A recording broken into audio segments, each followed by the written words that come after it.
Hello. आज आहे महाशिवरात्री. महाशिवरात्रीच्या तुम्हा सर्वांना माझ्याकडून खूप खूप शुभेच्छा. सकाळी लवकर उठून सर्वात पहिले देवपूजा करून घेतली.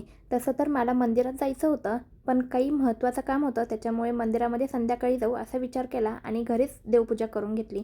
त्यानंतर आज आम्हा दोघांनाही उपवास होता, म्हणून हे दही घेऊन आले होते आणि त्याबरोबरच कौट देखील आणलं होतं.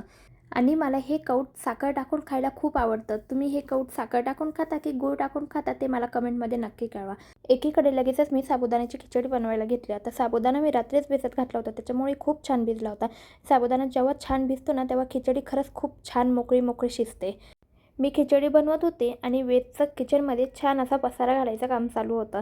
किचन ट्रॉल्या काढत होता, त्यातले एक एक भांडे काढत होता आणि मस्त त्याचं त्या भांड्यांसोबत खेळायचं काम चालू होतं. मी किचनमध्ये असले की वेदचं असं खेळणं तर फिक्स असतं. त्यानंतर दुपारी आम्ही छान फराळाचं केलं आणि हो, वेदनी पण आज थोडीशी साबुदाण्याची खिचडी खाल्ली. फर्स्ट टाईम खाल्ली आणि त्याला आवडली देखील. त्यानंतर संध्याकाळी माझ्या घरापासून अगदी 1 किलोमीटर अंतरावर राम मंदिर आहे, तर त्या मंदिरात आम्ही आलो. मंदिरामध्ये एंट्री केल्यानंतर महादेवाची इतकी सुंदर रांगोळी काढली होती की बघतच राहावंसं वाटलं.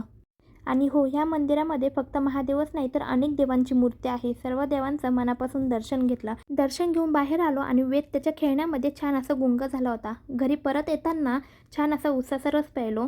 तर असा होता आमचा आजचा साधा आणि शांत दिवस. कसा वाटला ते मला कमेंटमध्ये नक्की कळवा.